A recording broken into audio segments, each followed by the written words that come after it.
T20 ವಿಶ್ವಕಪ್ ಆರಂಭಕ್ಕೆ ಇನ್ನೇನು ಕೆಲವೇ ದಿನಗಳು ಬಾಕಿ ಉಳ್ಕೊಂಡಿದೆ. ಸೊ ಇಂಥ ಟೈಮ್ನಲ್ಲಿ ಈಗ ಪಾಕಿಸ್ತಾನದ ಕ್ರಿಕೆಟ್ ಬೋರ್ಡ್ ಮತ್ತೊಂದು ಖ್ಯಾತೆಯನ್ನ ತೆಗೆದಿದೆ. ಭಾರತದ ವಿರುದ್ಧದ ಪಂದ್ಯವನ್ನ ಬಹಿಷ್ಕರಿಸೋ ಬೆದರಿಕೆಯೊಡ್ಡುವ ಮೂಲಕ ಫೆಬ್ರವರಿ 15ರಂದು ಕೊಲಂಬೋದಲ್ಲಿ ನಡೆಯೋ ಟೀಂ ಇಂಡಿಯಾ ವಿರುದ್ಧದ ಪಂದ್ಯದಿಂದ ಹಿಂದೆ ಸರಿಯೋದಕ್ಕೆ ಪಾಕಿಸ್ತಾನ ಕ್ರಿಕೆಟ್ ಮಂಡಳಿ ನಿರ್ಧರಿಸಿದೆ.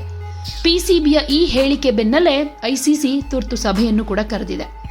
ಈ ಸಭೆ ನಂತರ ಪಾಕಿಸ್ತಾನ ತಂಡವನ್ನ T20 ವಿಶ್ವಕಪ್ನಲ್ಲಿ ಮುಂದುವರಿಸಬೇಕಾ ಅಥವಾ ಬೇಡವಾ ಅನ್ನೋ ನಿರ್ಧಾರ ಆಗುತ್ತೆ. ಇನ್ ಕೇಸ್ ಪಾಕಿಸ್ತಾನ ತಂಡವನ್ನ ವಿಶ್ವಕಪ್ನಲ್ಲಿ ಮುಂದುವರಿಸಬೇಕಿದ್ರೆ ಭಾರತದ ವಿರುದ್ಧವನ್ನ ಪಂದ್ಯವನ್ನ ಆಡಬೇಕು ಅಂತ ಪ್ರೆಷರ್ ಹಾಕಬಹುದು. ಇಷ್ಟ ಆದ್ರೂ ಟೀಂ ಇಂಡಿಯಾ ವಿರುದ್ಧದ ಪಂದ್ಯದಿಂದ ಪಾಕಿಸ್ತಾನ ಹಿಂದೆ ಸರಿದ್ರೆ ಕಠಿಣ ಕ್ರಮ ಕೈಗೊಳ್ಳೋ ಎಚ್ಚರಿಕೆಯನ್ನ ಕೊಟ್ಟಿದ್ದಾರೆ. ಸೊ ಏನೇನ್ ಕ್ರಮ ಕೈಗೊಳ್ಳಬಹುದು ಅಂತ ನೋಡೋದಾದ್ರೆ, ಈಗ ಐಸಿಸಿ ನಿಯಮವನ್ನ ಉಲ್ಲಂಘನೆ ಮಾಡಿದ್ರೆ ಪಾಕಿಸ್ತಾನ ಕ್ರಿಕೆಟ್ ಬೋರ್ಡ್ ಅನ್ನ ಅಮಾನತು ಮಾಡಬಹುದು. ಪಾಕಿಸ್ತಾನ ಕ್ರಿಕೆಟ್ ತಂಡದ ಅಂತಾರಾಷ್ಟ್ರೀಯ ಮಾನ್ಯತೆಯನ್ನ ತಡೆಹಿಡಿಯಲಾಗುತ್ತೆ.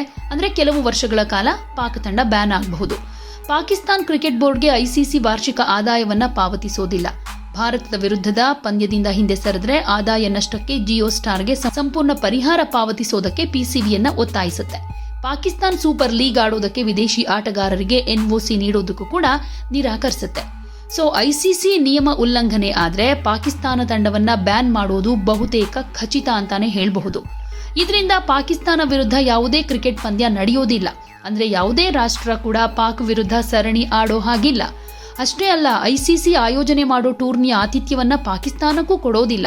ನಿರ್ದಿಷ್ಟ ಕಾಲದ ನಿಷೇಧ ತೆರವಾದ ಮೇಲಷ್ಟೇ ಪಾಕಿಸ್ತಾನ ಕ್ರಿಕೆಟ್ ಮಂಡಳಿಗೆ ಐಸಿಸಿ ಆತಿಥ್ಯದ ಹಕ್ಕನ್ನ ರದ್ದುಗೊಳಿಸುತ್ತೆ. ಇದರಿಂದ ಕೂಡ ಪಿಸಿಬಿಯ ಆದಾಯಕ್ಕೆ ಹೊಡೆತ ಬೀಳುತ್ತೆ. ಒಟ್ನಲ್ಲಿ T20 ವಿಶ್ವಕಪ್ನಲ್ಲಿ ಹೊಸ ವರಸೆ ಶುರು ಮಾಡಿರೋ ಪಾಕಿಸ್ತಾನ ಕ್ರಿಕೆಟ್ ಮಂಡಳಿಗೆ ಬಹಿರಂಗ ಪತ್ರದ ಮೂಲಕ ಐಸಿಸಿ ತನ್ನ ನಿರ್ಧಾರವನ್ನ ಮತ್ತೆ ಪರಿಶೀಲನೆ ಮಾಡಬೇಕು ಅಂತ ಕೇಳ್ಕೊಂಡಿದೆ.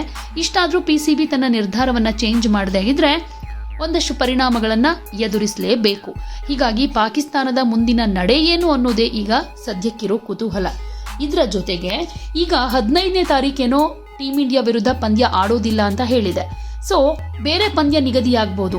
ಬೇರೆ ಬೇರೆ ಟೀಮ್ಗಳ ಜೊತೆ ಆಟ ಆಡಿ ಮುಂದೆ ಇನ್ ಕೇಸ್ ಏನಾದರೂ ಪಾಕಿಸ್ತಾನ ಸೆಮಿಫೈನಲ್ನಲ್ಲಿ ಭಾರತಕ್ಕೆ ಮುಖಾಮುಖಿ ಆಗಬೇಕು ಅಥವಾ ಫೈನಲ್ನಲ್ಲಿ ಮುಖಾಮುಖಿ ಆಗಬೇಕು ಅನ್ನುವಂಥ ಸಂದರ್ಭ ಬಂದಾಗ ಆಗ ಏನ್ ಮಾಡುತ್ತೆ, ಪಾಕಿಸ್ತಾನದ ನಡೆ ಏನಾಗಿರುತ್ತೆ, ಸೊ ಇದ್ರ ಮೇಲೂ ಕೂಡ ಆಡುತ್ತಾ ಇಲ್ವಾ ಅನ್ನೋದ್ರ ಬಗ್ಗೆ ಒಂದಷ್ಟು ಕುತೂಹಲ ಸಹಜವಾಗಿ ಇಲ್ಲಿರೋದ್ರಿಂದ ಕಾದು ನೋಡಬೇಕಾಗುತ್ತೆ ಐಸಿಸಿ ಯಾವ ನಿರ್ಧಾರವನ್ನ ತೆಗೆದುಕೊಳ್ಳುತ್ತೆ, ಅದಕ್ಕೆ ಪಾಕಿಸ್ತಾನ ಏನ್ ಮಾಡುತ್ತೆ ಅಂತ.